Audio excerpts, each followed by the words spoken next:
There you go. Oh, we live? Yeah. Hi guys. It's not popping up on my thing, right? It will. Cause I wanted to see myself, but yeah, gonna give you guys some time for everybody to get in.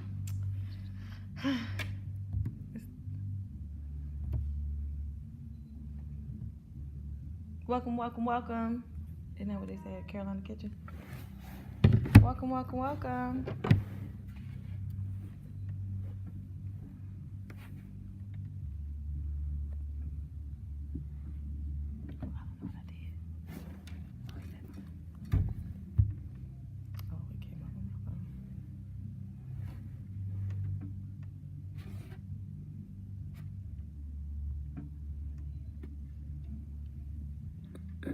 Oh, sorry, it's quiet. Hi, guys. Hello, everyone out there in, what's that, virtual land? What Bishop said, come in and let me know you're here. Say hi in the chat. Oh, let me turn my phone down. That was loud.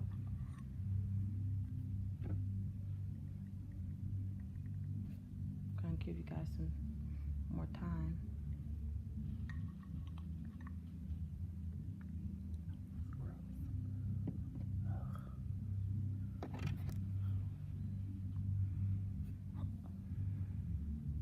How's everybody's week so far? Glad that I can hear your responses. Anyway, yeah.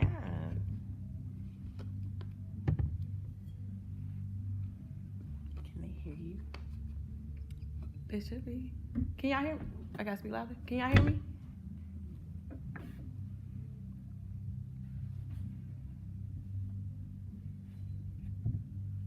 Nobody answered yet. Okay. Well, go ahead and pray and get started. I was waiting for him. Let me give him like 2 more minutes. I'm gonna give y'all like 2 more minutes. Like 2 more minutes. Give myself 2 more minutes too. Yeah. Oh, okay, he said we can hear you. Okay, thank you, Corey. Okay, thank you, Tanisha.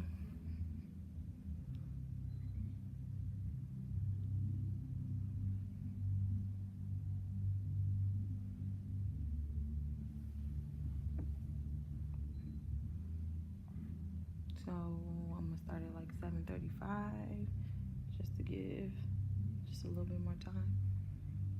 And yeah. Hope you guys are having a great week so far. Let me stop being awkward.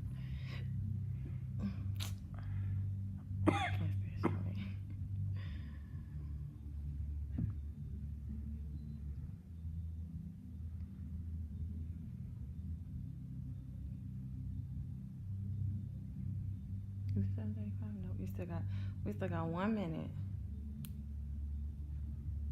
Can I talk? Sure. Can I talk about it? I might be one like, oh, a little bit nervous. Chill on me.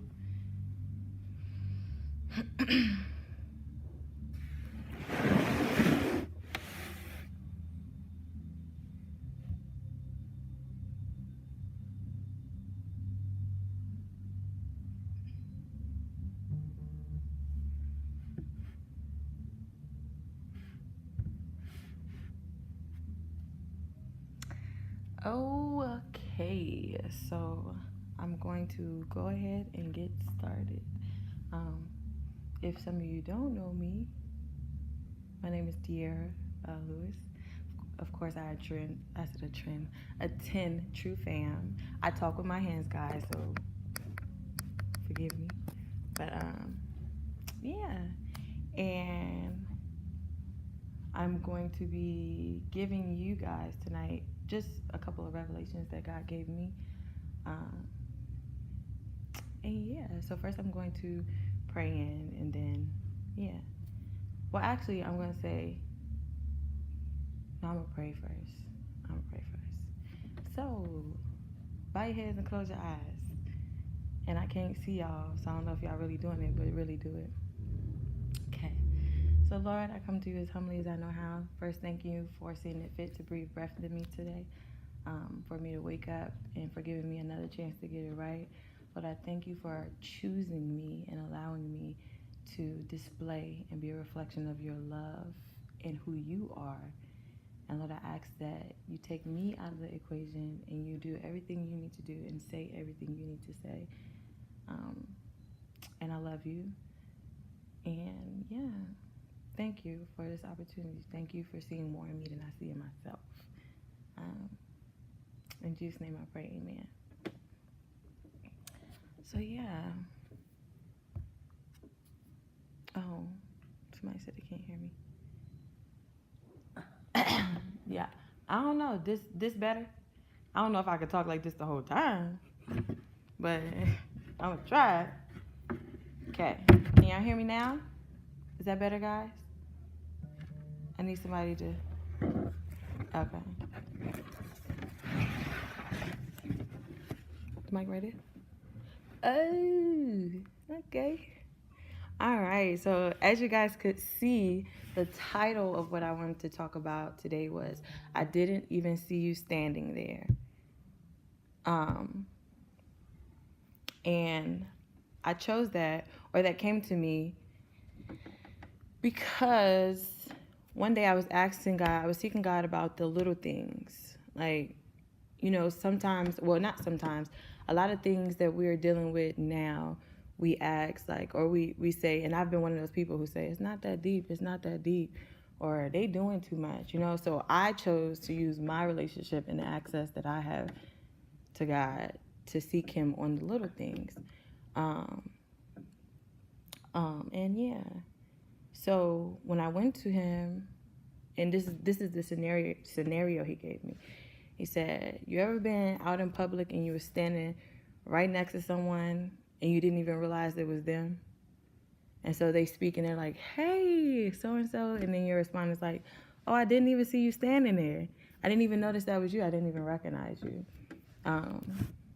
That's how it is, how things that trip us up, the little things that trip us up, they're literally hidden in plain sight, or they're right in our face and we don't see them for what they are or recognize them for what they are. And so that's how we get caught up. And the scripture that I had, you got the Bible on your phone? The scriptures that I had wanted to use were, because if I exit out here, you're not going to see it. Jesus. I know. 1 second, guys. Goodness gracious.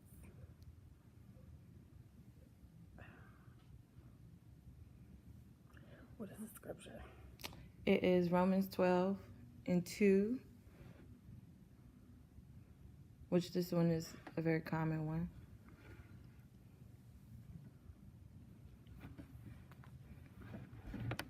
Which reads, do not conform to the pattern of this world, but be transformed by the renewing of your mind, that you will be able to test and approve what God's will is, his good, pleasing, and perfect will, right?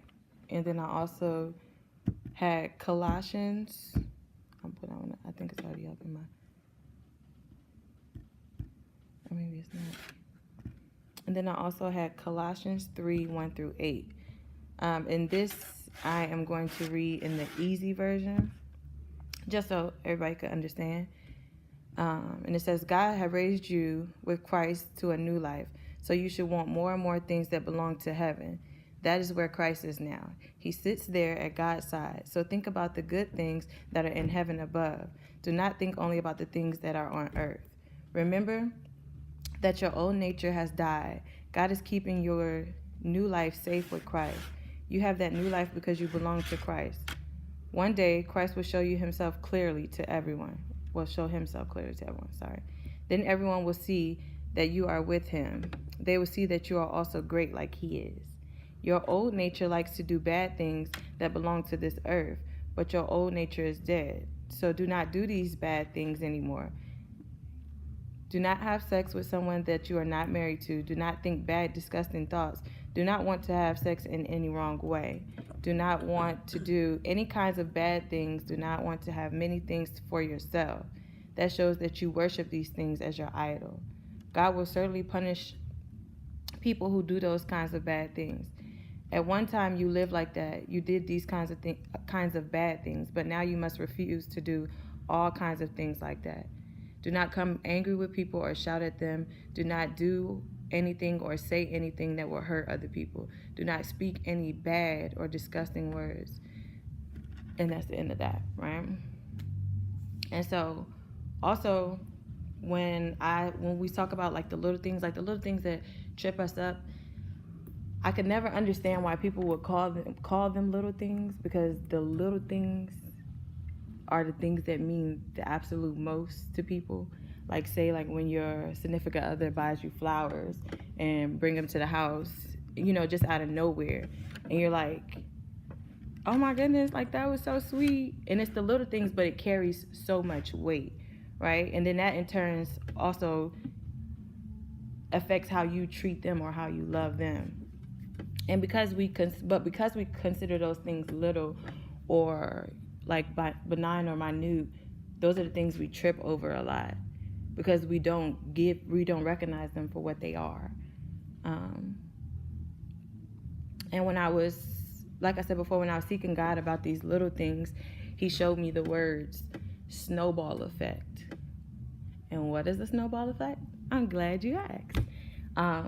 It is the term that explains how small actions can cause bigger and bigger actions, ultimately resulting in a big impact, right?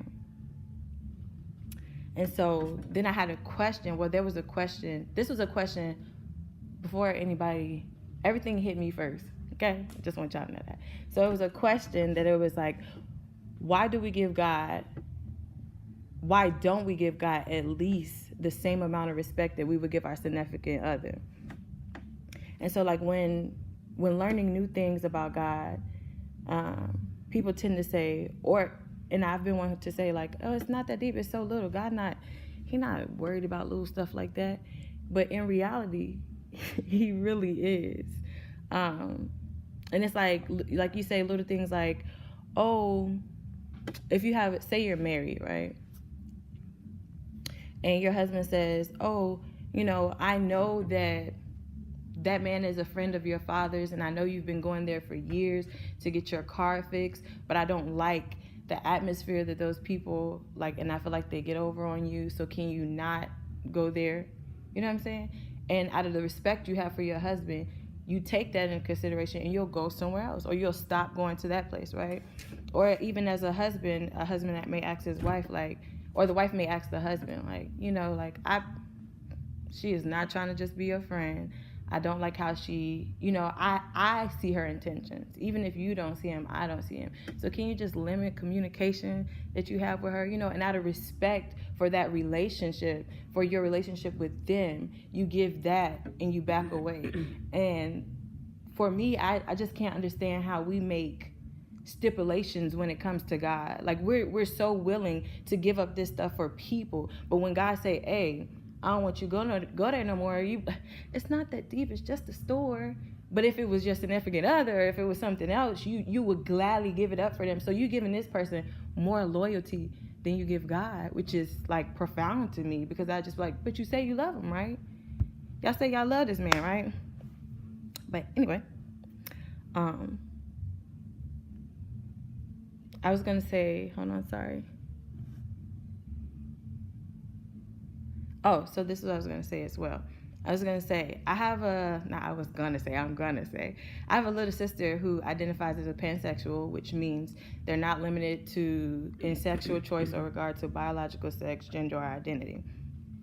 All right. And one day I was at my parents' house and I decided I want Chick-fil-A. And me and this sister particularly, like, we bonded over Chick-fil-A. Like, Chick-fil-A was our thing. Like, she knew my order by heart and I knew her order by heart. And so I said, like, all right, y'all, let's do Chick-fil-A. I told everybody in the house, let's do Chick-fil-A. And so I started taking orders. And I was taking orders in funds because God didn't lay on my heart for me to pay for nobody. But I go and I ask everyone else, I say, what do y'all want? What do y'all want? What do y'all want? And then I get to this particular sister, and I asked her, I'm like, what do you want? And, I said, do you want your regular? And she was like, oh, no, I'm not eating Chick-fil-A. And I was stunned because I'm like, what? No Chick-fil-A for you? Like, God made this recipe himself. And you know that. And you're going to walk away from Chick-fil-A? Like, what's wrong with you? Your stomach hurt? Like, did you get, like, they messed up your order? And Chick-fil-A don't mess up orders. So, I was kind of confused. And she was like, oh, no, they don't believe in what I stand for, or they go against my beliefs. And so I'm like, what do you mean? And she was like, I'm not gonna eat there no more because they go against me and what I stand for. And I was just like, but it's just food. Like, it's just food. But and at that time I believe she was 17 or 18. And I was on my way to the Chick-fil-A, and it was in the ride that God spoke to me, and he said, you see how she at 17 or 18 understood that the money that she has, that she's not going to sow it, that her money going into something else made a covenant, and she was not going to put that money into something that she didn't support, or didn't support how she carried herself or what she thought of herself. You know what I'm saying?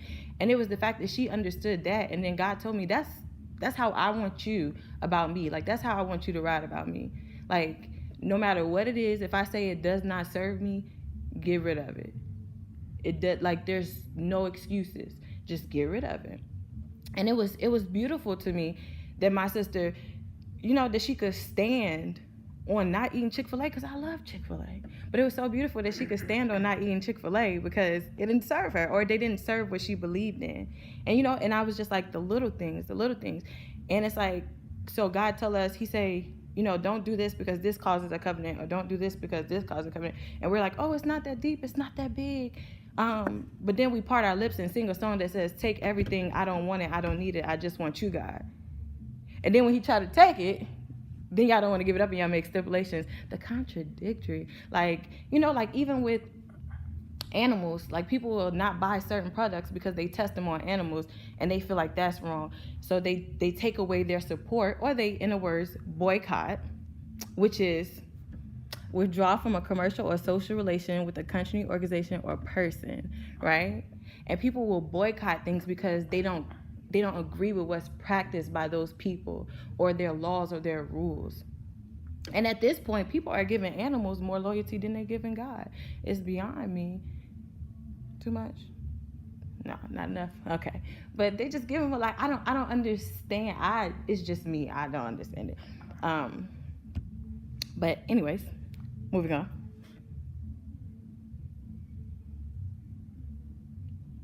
Sorry, guys. Like I was saying, in that moment is when God was teaching me that that's how he would like me to ride for him, all or nothing.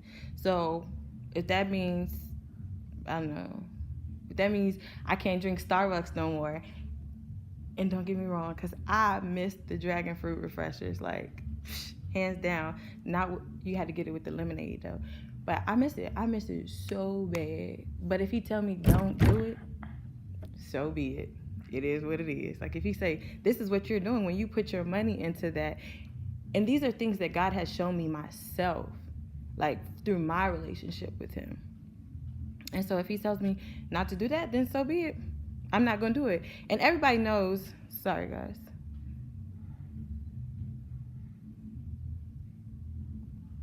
And everybody knows the love that I have for Christopher Maurice Brown. And Bishop, if you're watching, don't say nothing. Don't say nothing. Everybody know the love I have for this man. I have bought every CD that he has put out.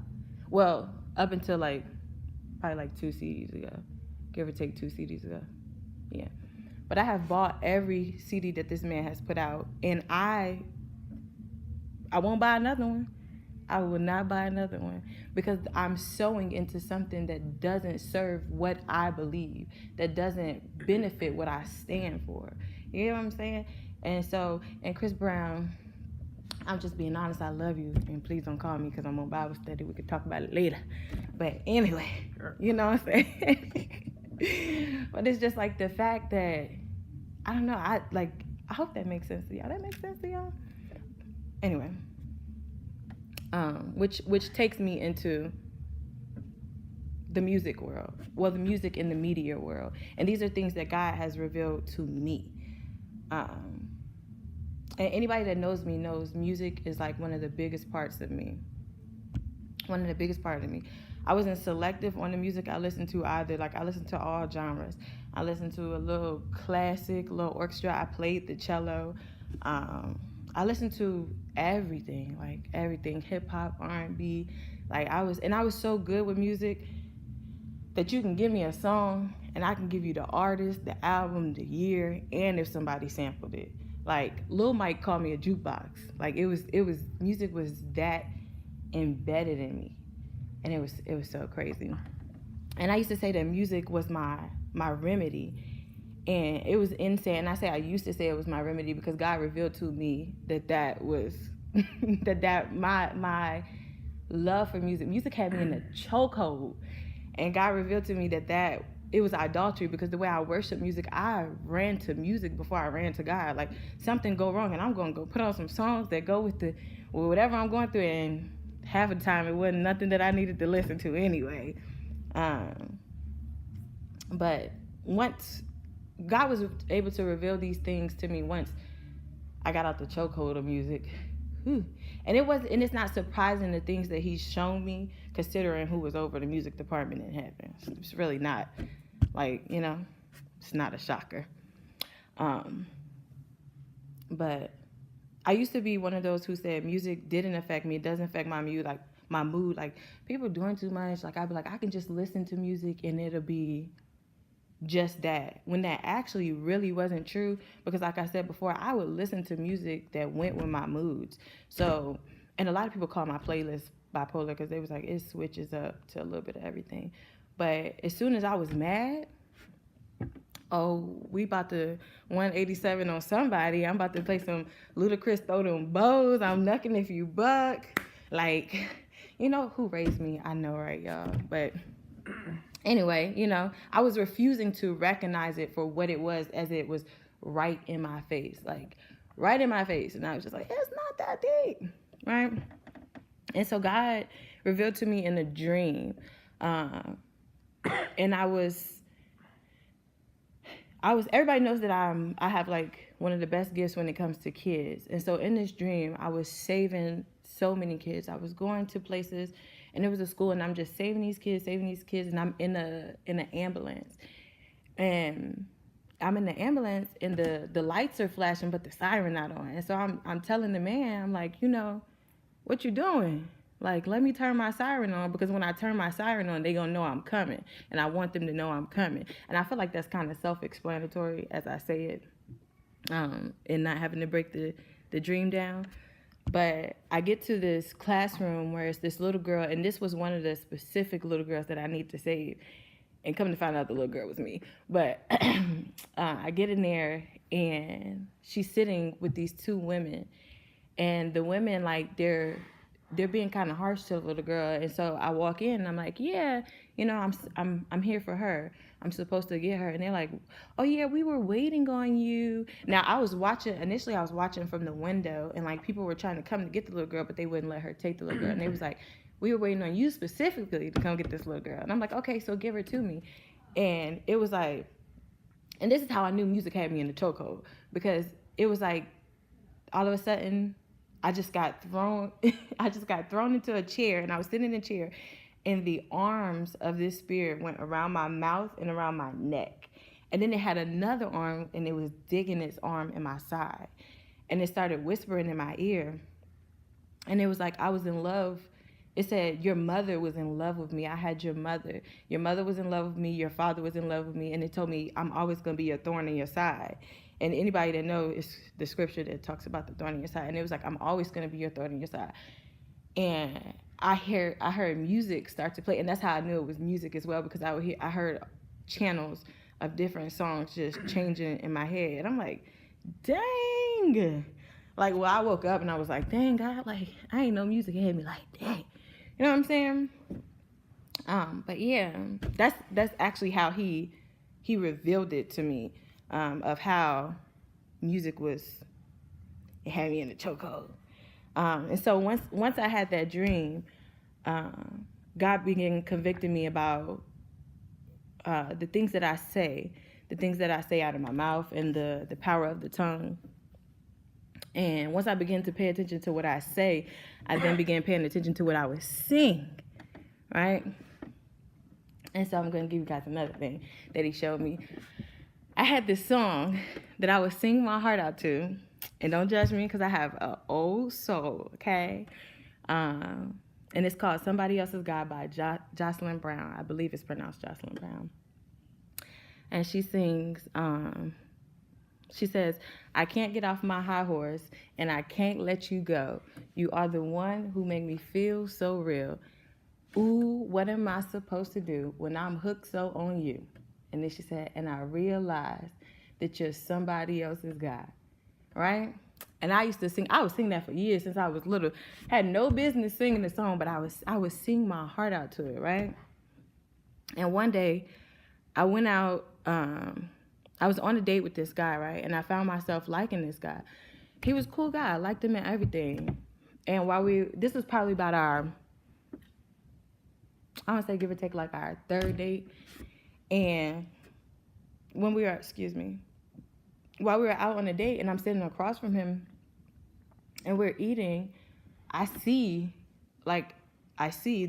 a huge A on his shirt. And I was like, and I'm looking at the A, and it wasn't there in real life, of course, but I'm looking at the A, and I'm like, what is that? Like, what is that? And my mind went back to this movie called Easy A with Emma Stone, where it was a whole lie about her losing her virginity, but it talked about the book, what is it, The Scarlet Letter? Mm-hmm. It talked about that book and how in that book she had to wear an A for adulterer. And that's what I said. Oh, and I said, well, I'm not an adulterer. And I said, oh, wait, God, he's married? And then it was like, when I was like, he's married, I heard the song play. I literally heard it clear as day. And then she kept saying, and I realized that you're somebody else's God. And I was like, dang. And in that moment, though, God was like, and didn't I tell you to watch your mouth? Because what you were singing has now become your reality. You have spoke these things with your mouth. And I was just like, I was like, why are you bringing up old stuff? But anyway, like, it was just, it was so crazy because, yeah, he was like, and just something as simple as me singing that song had opened up a door for me to be walking hand in hand with adultery and didn't even know I was walking hand in hand with it. And it was waiting for me to commit the action to make a covenant with it. So then it was then something I could carry. And it was right in my face. It was right in my face. And I never even knew it was there. Never even knew it was there. Crazy, right? Just something so little. Something so little as singing a song. Yeah. And I believe that around that time was when I began to break down songs and lyrics and everything, like everything. And so there was another song, and album covers and everything. I'm gonna show y'all like two of them. Just the stuff that you see that's right in our faces, it was just like, whoo, child.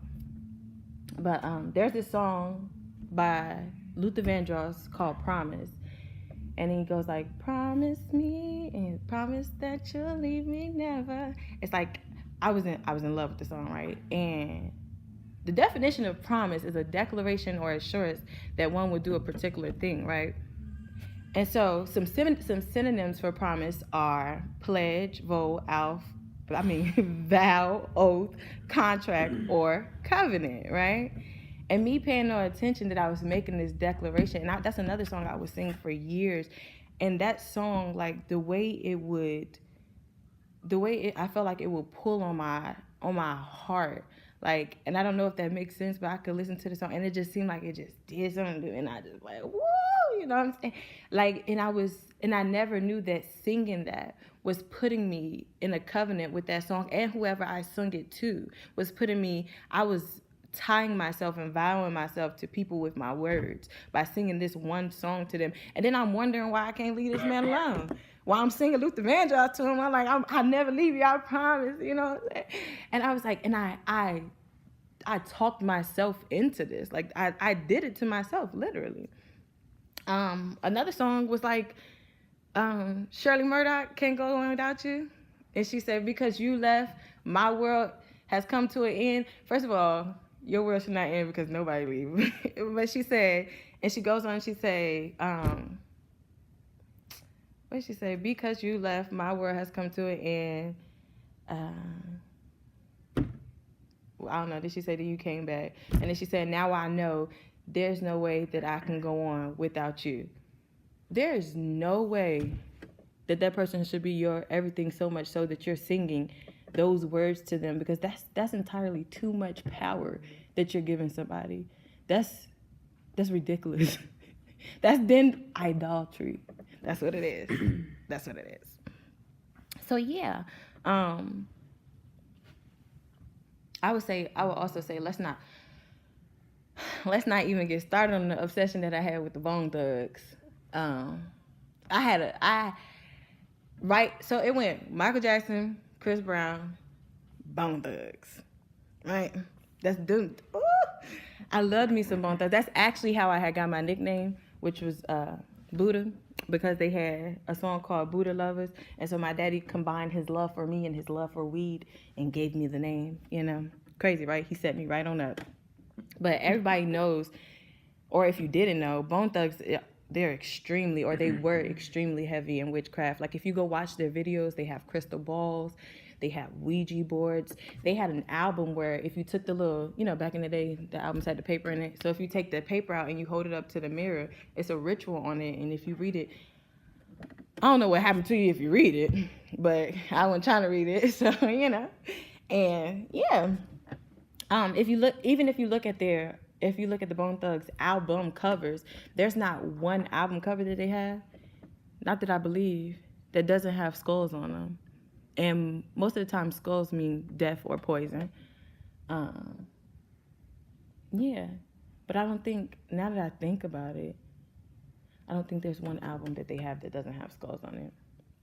And those skulls, for them, and I would say anybody else, a lot of people, but those were brandings. So how we are supposed to reflect who we choose, what we choose, the God in us, they have to pay homage to what they choose. And so those skulls are like, it's like branding. It's like branding, like the same way they would brand people in fraternities. When they take them little things and they burn you, that literally made a covenant and they owned you. So you're walking around with their branding on you, right? And all because you wanted something, and don't get me wrong, people have these issues, but all because you wanted something to belong to and you were struggling with rejection and abandonment, and you found something where you felt like they loved you and they didn't do anything but brand you and make you theirs, which is, anyway. But yeah. Anyway, moving on. Because I was going to say that, I will also say that branding allows them, that's legal access for them to come into your life and wreak havoc in any way that they want to. And that's in the natural realm when they brand you with that. Don't even the spiritual realm, what they do with that stuff. Okay. So, boom.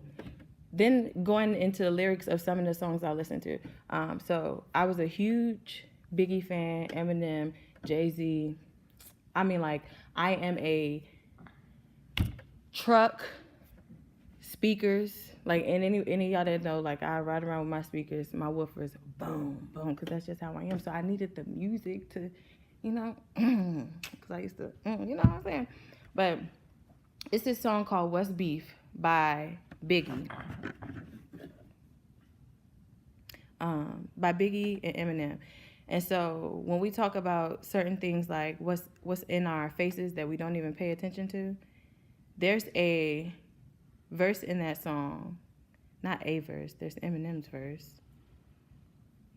Give me 1 second.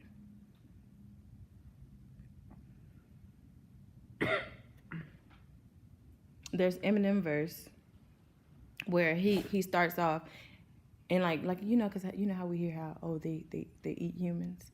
So Eminem says there's several different levels to devil worshiping: horse heads, human sacrifices, cannibalism, candles, and exorcism. He said animals having sex with him, camels, mammals, and rabbits, but I don't get into that because I kick the habit. So in order to kick a habit, you have to once be doing that, right? But we just like, oh, they're not really doing that stuff. They not really. And he put it in his lyrics. And not only did he say that, right? Not only did this man say that, and it's crazy how it got me, because I was listening to it one day and I said, wait, what he say?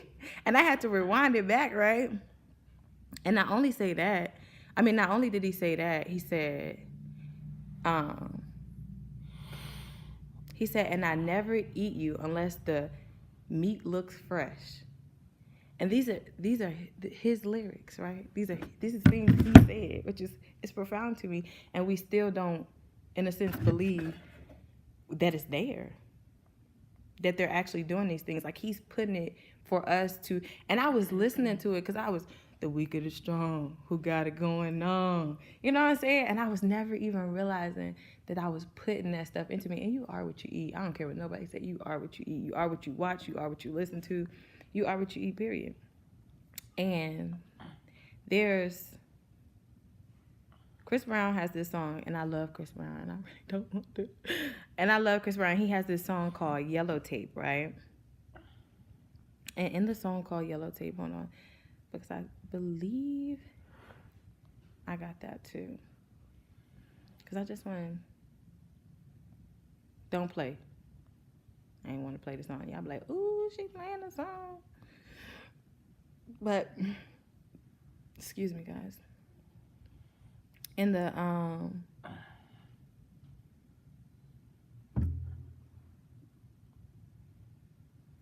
in his song Yellow Tape, he says, I had a meeting with the devil last week. Couldn't believe what he said to me. He said, here, take this contract. Signature, please. You can have it all, but you know your soul I'ma keep. Right? And I was like, you know, they got my baby. They got my baby. That's all I'm saying. And then there's a song by, I know it's so many songs that you can dissect, but there's a song by Jay-Z, right? And anybody that know me knew I love Jay-Z. He was my uncle. He was my uncle. He really was. I don't care what nobody say. He was my uncle. And he has this song on his album called Reasonable Doubt. And it's called Can I Live, right? And in the beginning of the song, he says, we invite you to something epic, where we hustle out of a sense of hopelessness, sort of a desperation. And through that desperation, we become addicted, sort of like the fiends we become accustomed to serving. And he said, but we feel we have nothing to lose. So what do we offer you? Well, we offer our lives, right? And it's just crazy to me because, it's so crazy because all this stuff is in our faces. And you go further down in the song and he says, me and my crew commit atrocities like we got immunity. And then he said, you guessed it, we manifested it. It's crazy, right? So crazy. Sorry, guys. But that's that. Okay. So even, y'all can look up a whole bunch of lyrics. I can go on and on about all the lyrics. But then I want to take you guys to the images. Can you pull up Michael Jackson's album, please? The images. And the first thing that I'm going to show is, they see it? They will. Oh. Is Michael Jackson's Dangerous album cover, right? And when you guys look at the album cover, and I don't know if you guys can like really, really see it, but first of all, Michael Jackson is masked, right? Let's just start there. He has a mask on, all you can see is his eyes. And if you look in the middle, they go into, which looks like a factory, right? But on one side, and this is the skull that I was speaking of, on the left side on the top, you see the skull with the knives under it, and you see somebody going in, right? And they're going in a sense, as innocent, right? And they go into this tunnel. And then if you look at the other tunnel and you see above that tunnel, there's the all-seeing eye, of course. And then they come out on that end. And then there's so much in this one album cover that is just like ridiculous, because you see angels. You see the dog with the crown on its head. You see the babies and the fishes. You see the Greek mythology with the little stones in there. Like, there's so much. You see the world with the globe in the middle. And you see how it's a ladder leading up to there. Why is there a ladder leading up to, crazy, right? And then you see the hand with the little boy in the hand, right? And it's like how they take away the innocence. I could go on days about how to break it down. And then you see the star in the middle, and it's only one group of people that go by that star, but I'm gonna leave that alone too. But so you have this album cover, and then you have, if you go and you look at Chris Brown's, I believe it's Indigo. If you look at his Indigo album cover, it's literally about the same things. And then I believe it's an Erykah Badu album cover. Oh, can you go to Erykah Badu's? And this one, it says New America, which is America, America, where we live. And it says the return of the, I do not know how to pronounce this, guys. I don't know if it's the ink, whatever that is, but that's one of the symbols that's from ancient Egypt. And as you can see, her body form is robotic, so then that didn't let you know that she's not in control of herself, but there's still her mind, her personal mind there. And if you look on her chest in the middle, right up under her neck, there's a triangle there. Also, because you guys can't zoom in, but I can zoom in on my phone. If you look, there's the triangle with the all-seeing eye above her. If y'all looking at it this way, what's this, her left shoulder? There's a triangle with the all-seeing eye. There's the television. There's the sign for medicine. Can you show that one? The sign for medicine? That sign right there, right? There's that sign, and that sign was linked to a Greek god who was like supposed to be over medicine or whatever you call it. And then that's another thing, how what's the word? Deceitful? The medicine world is. That's the word? I guess it is deceitful. Mm-hmm. Because she has a needle there. She has satellites there. There is so much in this one picture. She has airplanes there. In this one picture she has babies there that you would in a sense, overlook, and you wouldn't think too much of it. Even with the water above her head, which I think ties in with as above, so below. But she also has an album cover where which I don't have the picture of that one, but where she's standing with her hands on her head. And the title of that one is Baduism. And I had even looked up those words, because I believe Badu is of African descent, and it means 10 birth child. And I didn't get that because she's not the 10 birth child, but and then ism is like the study of something, right?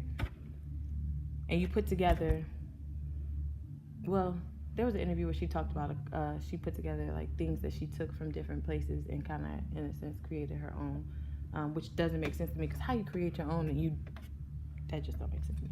Sorry, guys. But then I also wanted to touch bases on things like movies.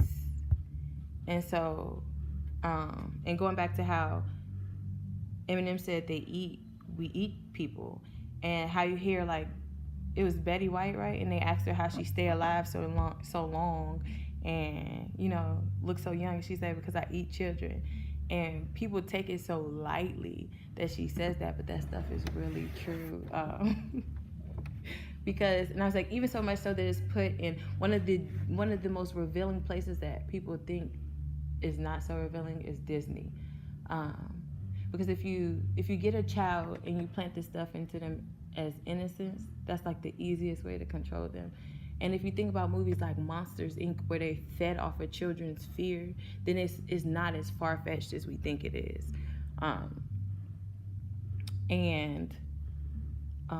because I was going to say like movies like Hercules.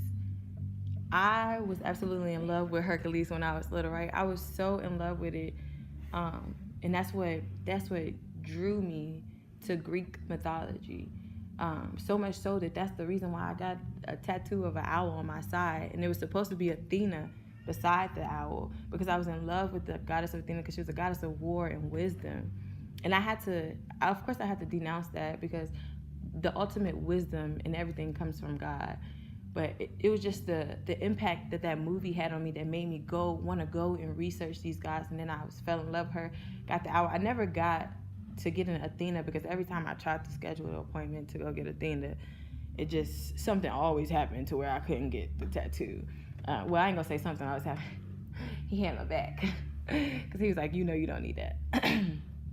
And even while talking about tattoos, I don't understand why people would take tattoos so lightly because the ideal of bloodshed is just everything. It says God shed his blood for us. When he told them to put the blood above the doorpost, like the blood is what seals things. You know what I'm saying? So why just frivolously waste your blood? Like your blood means something. It literally ties you into things.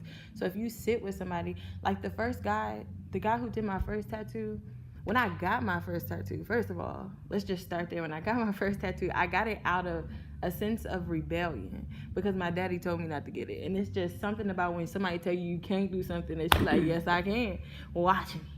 And it wasn't even, my daddy didn't even say tattoos was bad. He just asked me not to get it. And because he told me not to get it, I was going to go get it. And that's one thing that God talks about a lot, or he talks to me about, is intention. My intentions behind getting a tattoo was in the wrong place because I was doing it out of rebellion to what my daddy had said. And that opened up a door. That rebellion opened up a door for so much stuff. And the person that I allowed to shed my blood, he was so terrible. He wasn't terrible to me, but as a person, he was kind of terrible. So everything that he had, then, like, in a sense, it was just, I felt like it was on me. So much so that when, not too long ago, I was on a deliverance, and I put the anointing oil on my tattoos, and my tattoos began to whelp up. And I also have, on, which leg is it? This leg, I have a tattoo, and it's like the whole leg went numb. Like my whole leg went numb, and it's on my foot. I have one on my foot too, and it's like where I could not move.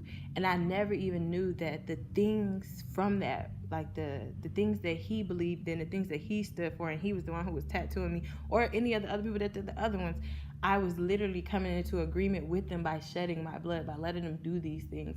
And so the things that they had was, like, in a sense, going through my veins. Like, it was a part of me. It was crazy how God revealed it to me. And like I say, the little things, right? My dad refused to let us watch. Well, he refused to let me watch because he wasn't as hard on my brothers as he was on me. But he refused to let me watch things like Wizards of Waverly Place or Charmed. And me, out of rebellion, I still went and watched Charmed.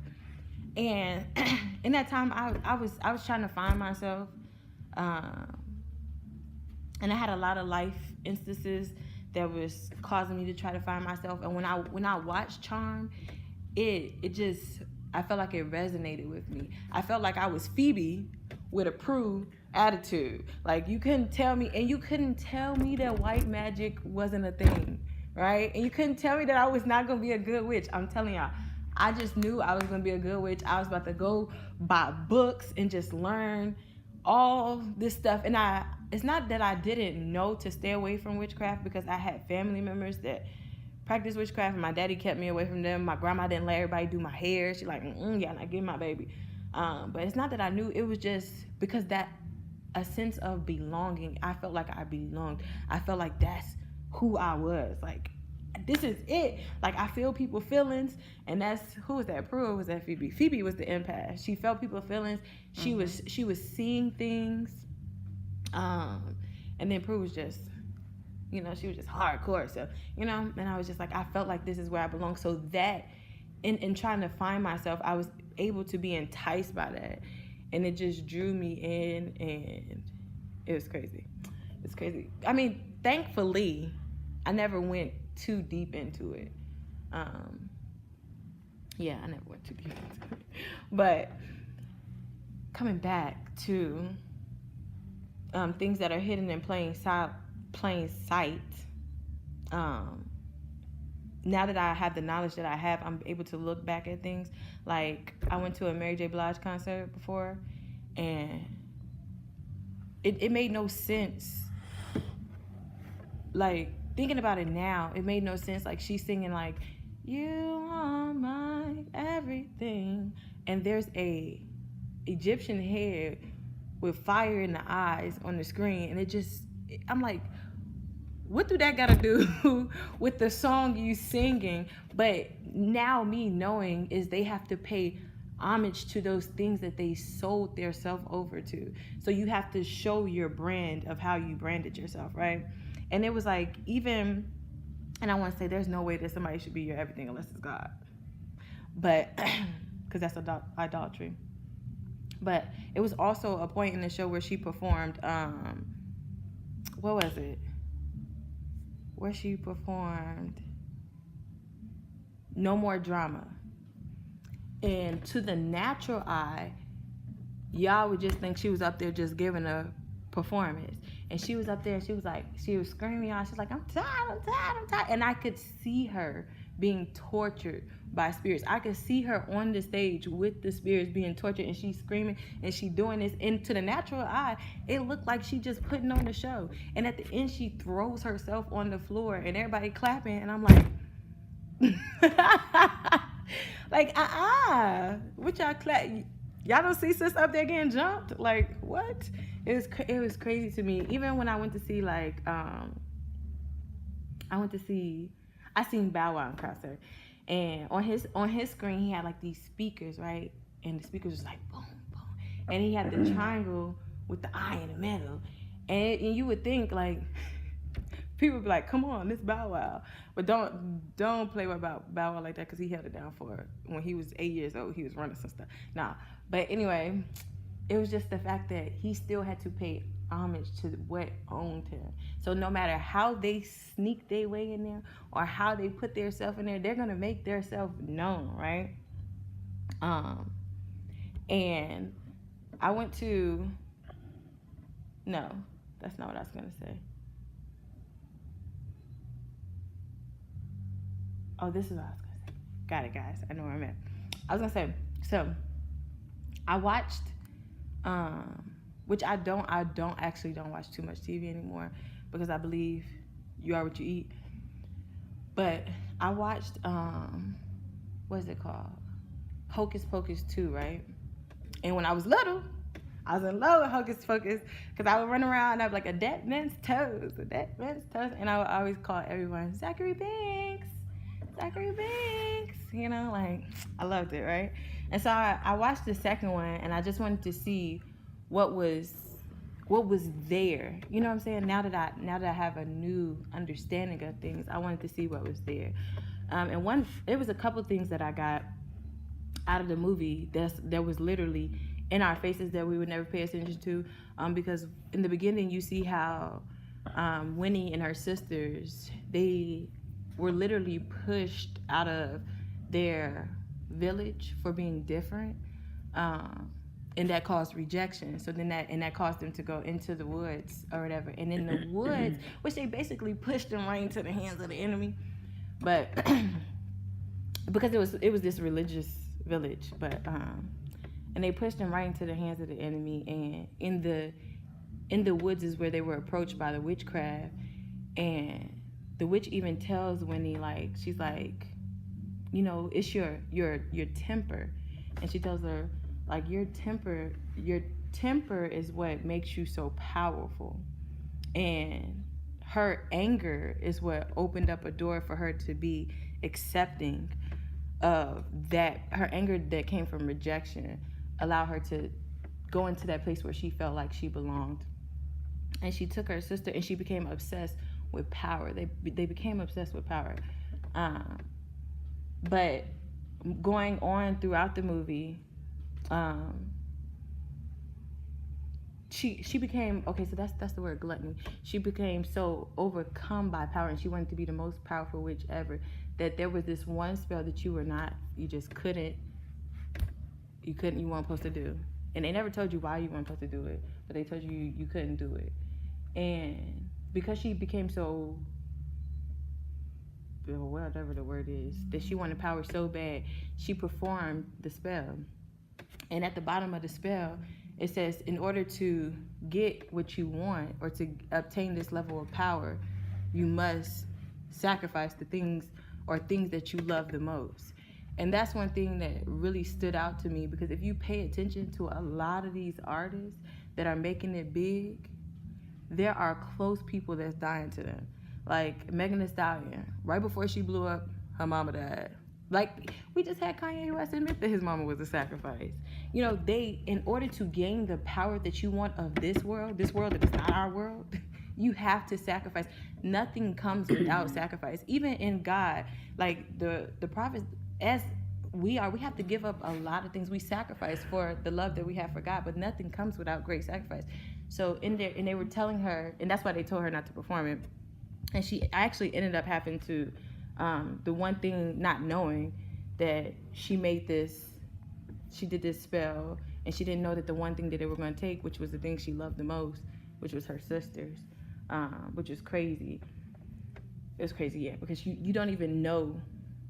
You know they take what you love, but you don't know what it is. You know what I'm saying? So, and that's like blind. That's crazy to me too. But in the movie, she also said,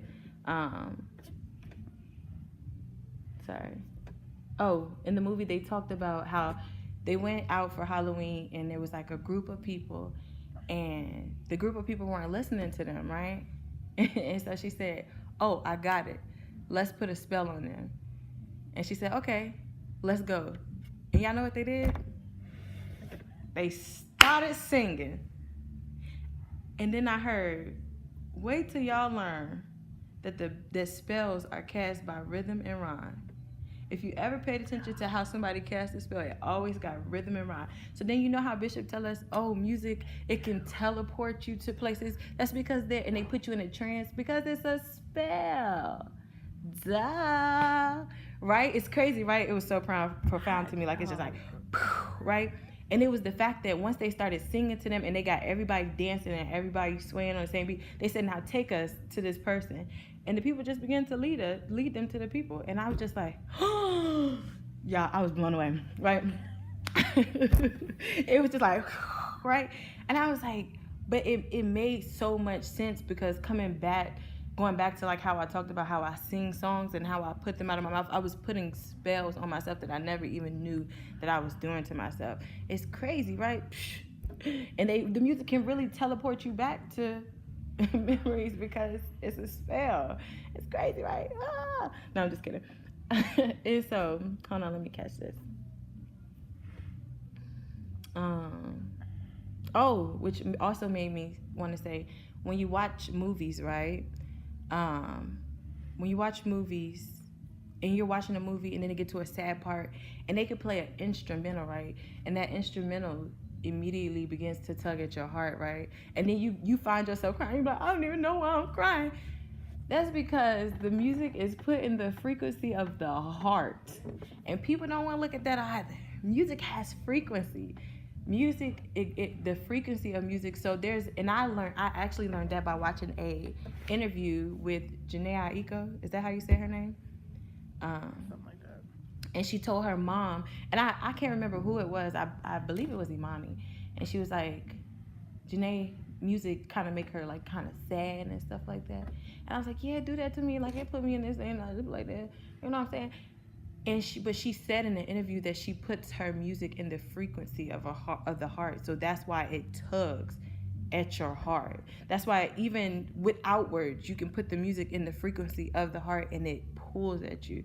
And you can put it in the frequency of the mind. Like if you pay attention to the rap songs, it's you know what I'm saying? And I used to say, no, rap can't do that to me. It can't influence me. Jesus, to be young and blind, right? But anywho, moving on. Sorry. Oh, because hold on, because I do not know where I was at, but I can go here, because I also wanted to go down the road of, so you would say back in the day they didn't have all the avenues that we have today for the devil to get into the little things and the details as he can now. Like, it's so much stuff that he can get into, that can really, that can really affect us. And even going down the road of, and people hate to talk about this, but guess what I'm gonna do? Say it with my chest. No, girl. But anyway, if you want to go down the road of vaccinations, right? I personally stopped vaccinations when I was in high school. And I told my dad, I was like, yeah, I don't want no flus, no nothing, no none of that, right? Because to me, I felt it was poisoning myself. And this was based off my relationship that I had with God. I seek God for these things. And so I stopped taking that, right? I stopped getting anything that they was telling us to get. I wasn't going to get anything. And of course, when God takes away one thing, he gives you something else. And he tells me, like, if I take away something, of course I have to replace it with something, because then that leaves a void space for you to just go do anything. And so instead of poisoning myself with those things, he gave me the things, and he told me, I've put everything you needed here to heal yourself, right? And so, because I just want to say, do you guys know that the same thing that's in ibuprofen is turmeric? But y'all go take some ibuprofen so quick, because y'all think it's going to help y'all, and it's damaging. But Bishop already touched on how that's a whole in itself. Like, it's just a whole, you know what I'm saying? Mm-hmm. Because why? It just, Anyway, okay, moving on. Like I was saying, with the vaccinations, I had stopped doing vaccinations, but it was this one vaccination that my dad was like, they were telling my dad, like, your daughter has to get this, she need to get this, she need to get this, she need to get this. They was on my daddy about this, and it was the Gardasil shot. And the Gardasil shot was supposed to protect you from cervical cancer, right? And so I've had previous pap smears, and I was fine, right? And so then I go, my day like, Deaira, can you please take it? They say you should take it, da-da-da-da. I'm like, all right, okay, whatever, I'm going to take it. I'm going to take it, right? I got through my first 2, because I believe it's a series of 3 shots. I got through my first 2 shots, and then it was time for my annual pap. And just to be clear, I wasn't even doing anything, because the guy that I was with was locked up, so I wasn't even doing that. And so then I go to the doctor, and I get it, and then they say, oh my gosh, you got cervix cancer. And I'm like, what? What you mean I got cervix cancer? Like, cancer in my cervix? And I tell my daddy, he hot. And he like, how the heck she got this, and y'all giving her shots that's supposed to prevent it? And then that's when I too learned that they inject you with the very thing, okay? That's another thing. They inject you with the very thing. But I wouldn't say with everybody, but so then there's this big, when I tell y'all, my dad was so angry. I was just like, wait a minute, because she said I ain't gonna be able to have kids. You mad over here? You not even the one who got you ain't getting diagnosed. Like, what you doing? You tripping or whatever? But they like, they're like, yeah. And so then they tell me, so I go through a series of biopsies. I went through so many biopsies, it was crazy. And they were like taking pieces and pieces of my cervix, and she's like, yeah, it's multiplying so fast, we're gonna have to start you on radiation because you're like in stage 3, and if you get to stage 4, it's terminal. You know what I'm saying? I'm like, dang, like, sheesh, that's how y'all wanna do me? You know what I'm saying? Like, I could not wrap my mind around how when I wasn't doing anything did I get this, right? But which it worked out, of course, in my favor, because God, how he do what he do. Because I had told God I wanted to see miracles, and I said, like, God, like the miracles you was doing back with Moses and them, I want to see some miracles like that today, not even knowing what I was asking for. And it got to, so she told me, oh, we're gonna do one more biopsy, and then we're gonna give you your date that you'll have to start radiation. And I was like, Okay, and it was hard for me because I was just in I was just like, dang, like this is my life, like what the world. And so the day we went, right before when we went to the last one, and it was supposed to be the day right before she was gonna give me a schedule of radiation to take, we went in there, and my daddy was with me, and she was just sitting there, and she was like really quiet, and I was just like, like what's up? Like she was just sitting there, and she just looked so, I don't even know what the word is. She was just like, and she just kept looking at me and shaking her head, and I'm like, oh, I'm finna die. I'm finna die. I was gonna pass out and everything. But she's like, and I'm like, can you like break it to me? And we had been through this journey so much so that me and her had become really close. And she was like, Deaira. And I was like, what's up? Like, and I just lay it to me straight. Just tell me. And her exact words were, this is a miracle. It's all gone. And y'all, I was like, my daddy started crying. And I was just like, oh God, you're childish. You're childish, because I felt like you used my very words against me. But that in itself is what made me dig deeper into, and this was before it became a thing now, dig deeper into vaccinations, because also following that, I went to the school system and I was working with kids, and a lot of my kids, and I'm in the early childhood section with the kids, and a lot of my kids had some of the same allergies. And I was like, how all these kids got these allergies? Like, this is crazy. Like, we couldn't do peanuts and certain eggs and certain milks. And I'm like, what the heck? You know what I'm saying? And so then I was like, the only common thing, or the common, what's the denominator in this situation is shots, right? And so I go home and I sit on my floor and I pull the inserts for all vaccinations that you get from the time you come out till whenever. And if you this is because, and one thing my daddy always taught me, which I loved him for that, is he taught me to do the research myself. Don't never take people's words for it. Do it myself. He said, even what I tell you, go look it up yourself. And so I sat there and I read all the inserts and I read the things that were in these vaccinations, and it was crazy to me. It was crazy because I was like, how the heck is chicken particles supposed to help us? Like, what in the world is supposed to fight off this deadly disease? And even in that, and reading the things, I said, they give, your child is required to get a vaccination within 24 hours of life. How? When they don't even know what your child is allergic to. Just came out and your child is supposed to get a vaccination. And that's just amazing to me, right? Because what? But then you have things like SIDS, sudden infant death syndrome, and they can't explain to you why your baby died, but the only thing that's in your child's system is breast milk or formula, whichever one you choose to give them, and vaccinations. Coincidence? I think not. But anyway, moving on. What was I gonna say? How was I gonna? Oh wait. Okay, hold on, guys, because they jamming behind us. Okay, and these, so then I go into this is my last part, right? I actually went a long time, y'all. What? But yeah, in this last part, I talked about how God protects us from the seen and unseen, which are the things that are right in front of us that, we really don't know are right in front of us. And then those things, the unseen, like I wanted to speak on the unseen because of the fact that I can actually see the unseen. In being able to see the unseen, God reminds me daily, every day. He's like, Deaira, I want you to keep childlike faith, right? And I asked God, I'm like, why you say childlike faith, like childlike faith? Because as a child, you have no reservations about the things people tell you, right?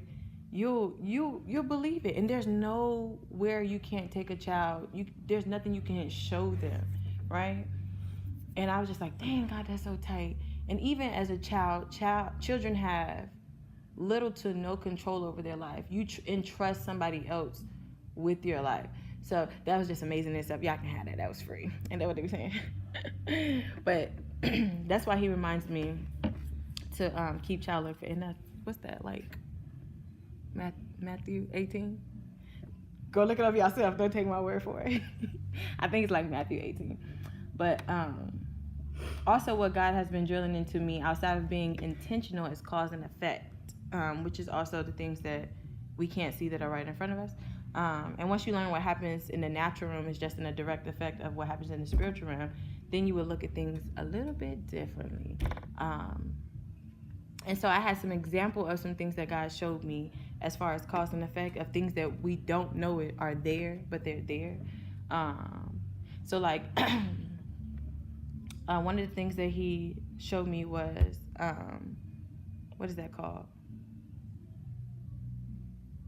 Speaking in tongues, right? So it says you speak in tongues as the Spirit give utterance.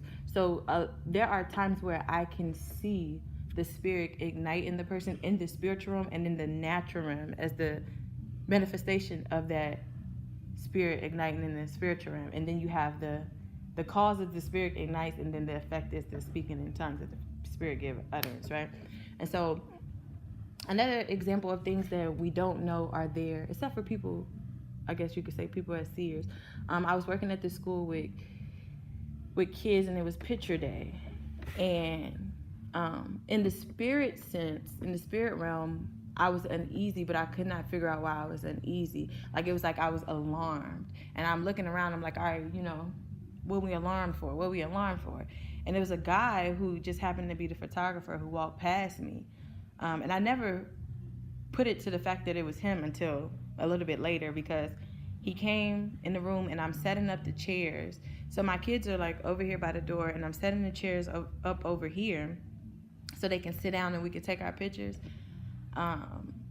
And like he was walking down, like getting close to the classroom, and I could feel like the way my spirit was just getting alarmed, like, it's getting close, like, come on, girl. And I was just like, what is making me feel so anxious? Like, what is making me feel? And one of my kids, she screamed.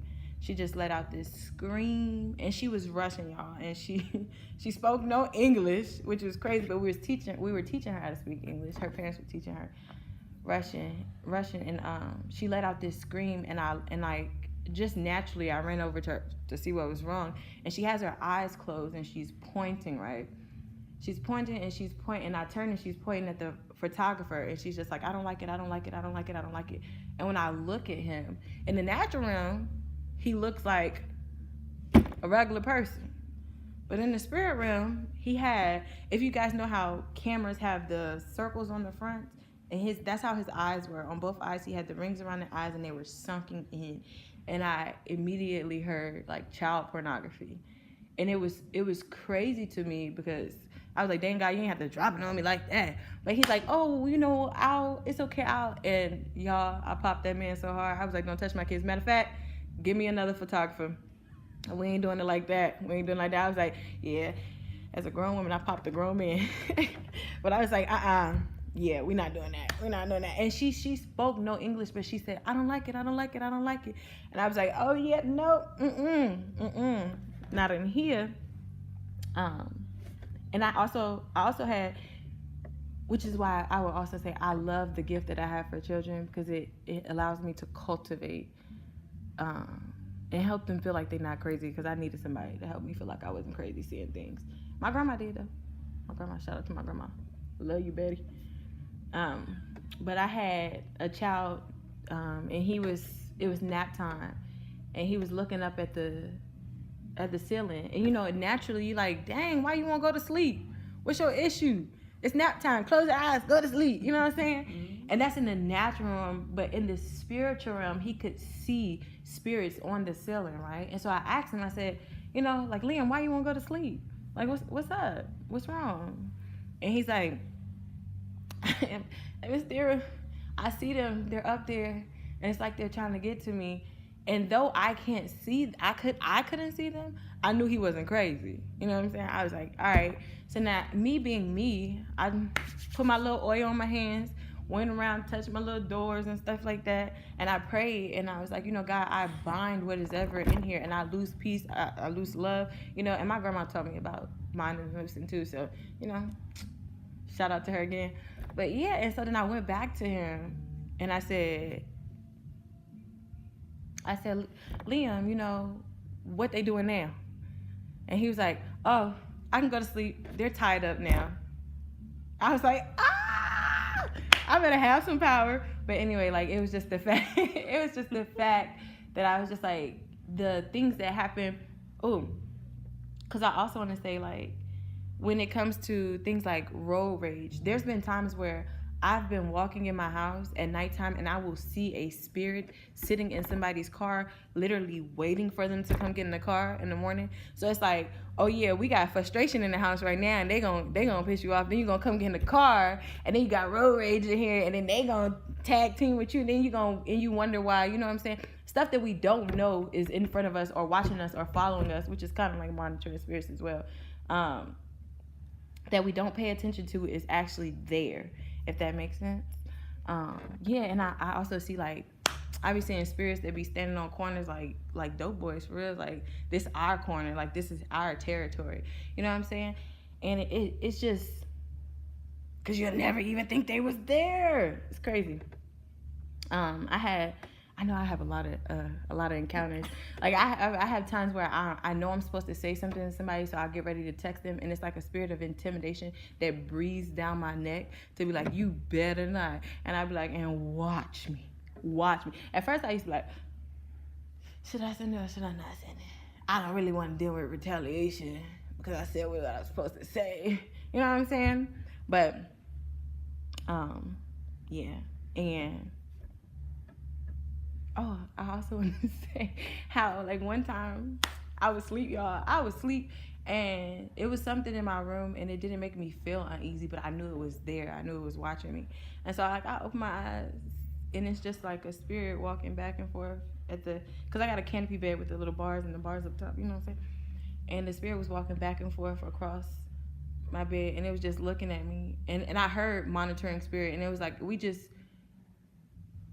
waiting to see what you gonna do so I could report it back so then if he could have scared me or whatever, he's like, yeah, we got to read that, you know what I'm saying? But I ain't tripping. I went back to sleep. I was like, hey, you don't live here, time for you to go, peace out, you know what I'm saying?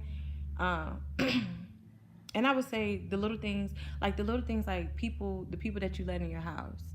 And so I'm big on anointing my house. I'm big on who I let in my house. And one time, I let someone in my house, and then one night I felt like somebody was in my closet watching me.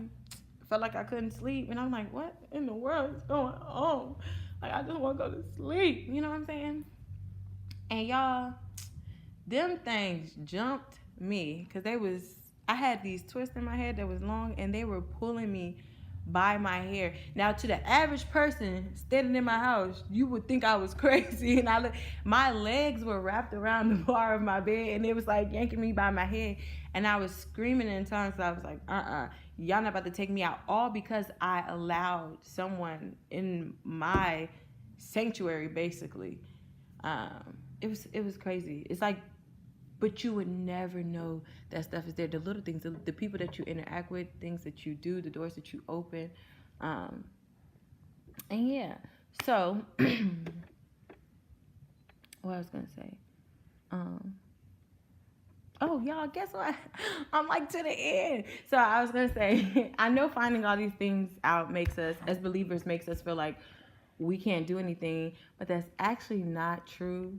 And I used to think that myself, but at the same time, I realized, why would I want to do things that the world do, and this is not my world? Why do I want to be a part of something that doesn't love me no way? Like, if given the chance, you will literally kill me. So why do I care when God says, don't do that, that's of this world, of those people? I don't. I promise I don't anymore. Like, if God say don't do it, then so be it. That is a sacrifice that I am willing to make for the man that I love. And I don't care how nobody feel about it. He said, don't go there. I ain't going. You want to go there? Nah, I can't go. Like, I got friends that don't no longer invite me to stuff because they be like, yeah, she can't go because of her relationship with God. You right. And I'm going to stand on that. Because I ride behind mine. Like, I don't play no games about that man. If he tell me not to do it, it's for the benefit of me. Like I said in the beginning, the snowball effects of things. It's the little things you do that end up having the biggest impact. Like, they combine together, and then next thing you know, you know, like, oh my gosh, I can't figure out how I got here. I don't even know who I am anymore. And you're crying, and it's literally the little things. The little things will always matter. And I guess we should stop calling them the little things because they're the big things. And so in closing, right, I said, this is not our world, and we are told to be in this world and not of this world. I thank God for my revelation, simply making me aware and for giving me the opportunity to share these things with you guys. And sharing these things with you guys is not at all to make the devil bigger than he is, right? But I also understand that God is a God of provision, so he lets us know that he exists, and he lets us know his tactics. And the greatest way to fight any war, and we are definitely at war, the greatest way to fight any war is with knowledge. So my prayer for all of us in the world is that of Elisha in 2 Kings 6:17. Please, Lord, open their eyes so that they can see clearly. And I was going to say, and even in that, there was a war between, I believe it was Israel and Syria. And it was a war between Israel and Syria, and the king of, I believe it was Syria, he was mad. I'm paraphrasing, y'all, don't take my words for what they said.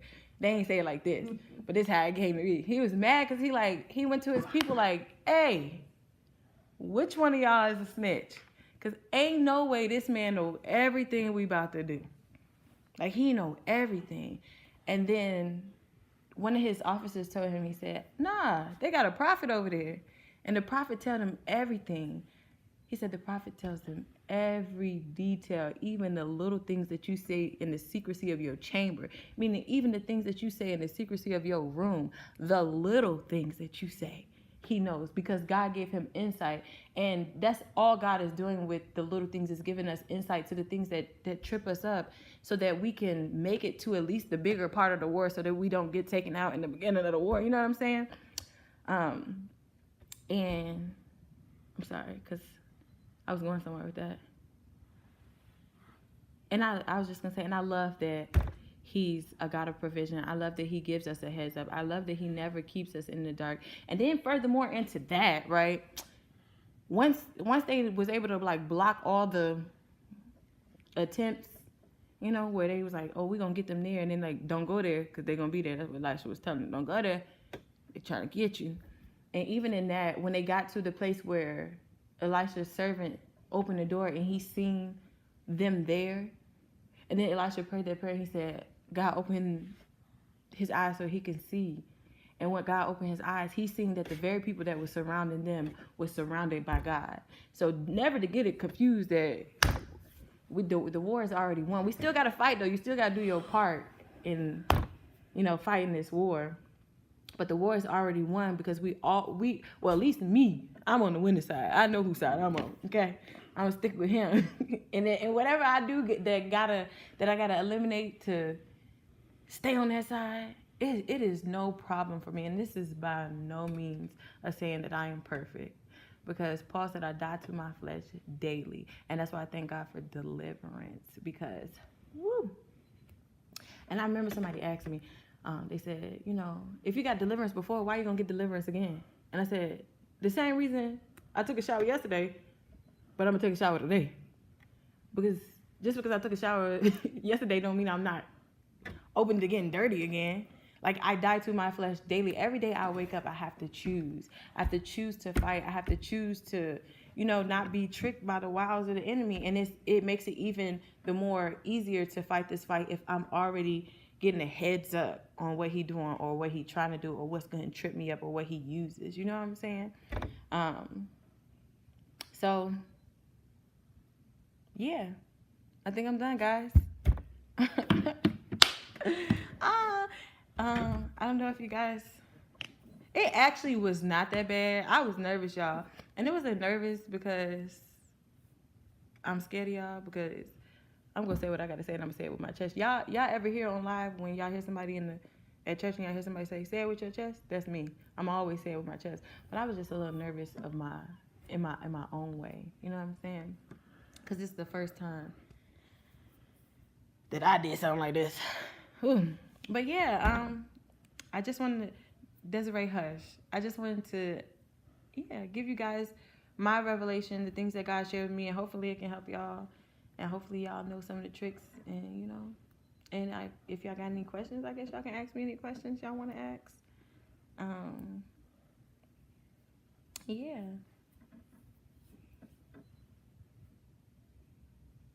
Oh, thank you guys. Thank you for the great job. It's that man up there, y'all. And I thank God that I take limitations off him. Like the disrespect to limit God to 66 books or even the books that's been out, like, because that takes away from who he is. Not to say that we don't need those books. That's not what I'm saying.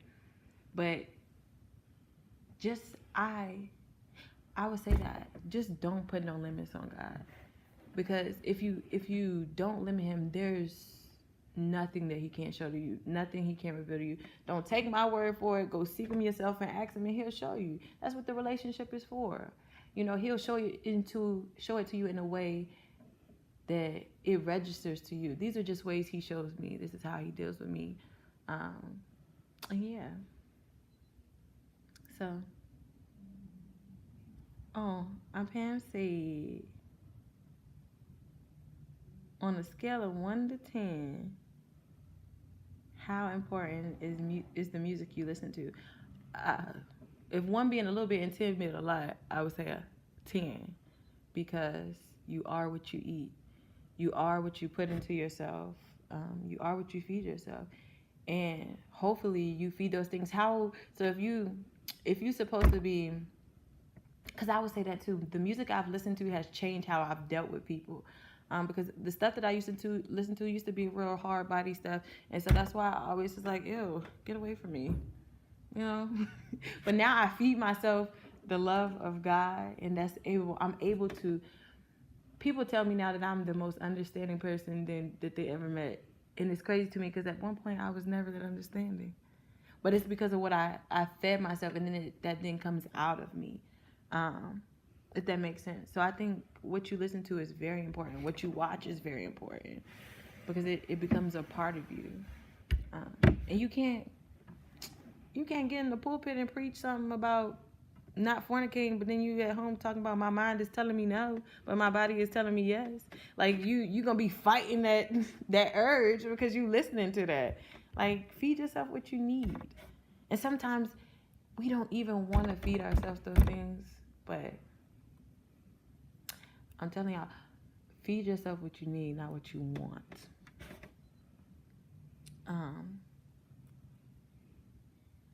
And I think that was all the questions. So,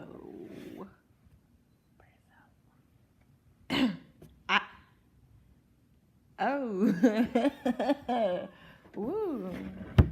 God just showing out, ain't he? You running the show. And I think I said this in the beginning, but if I didn't, let me reiterate. I just want to say thank you to Bishop for allowing me to do this, because let me tell y'all, Bishop called me, right? He called me on Tuesday, and I had the bubble guts since he asked me. Like, it was terrible, y'all. It was terrible. But there are no more no's left in me.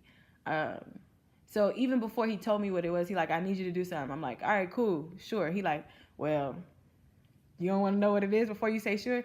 Don't try to talk me out of it. I already gave you my sure. Now tell me what it is.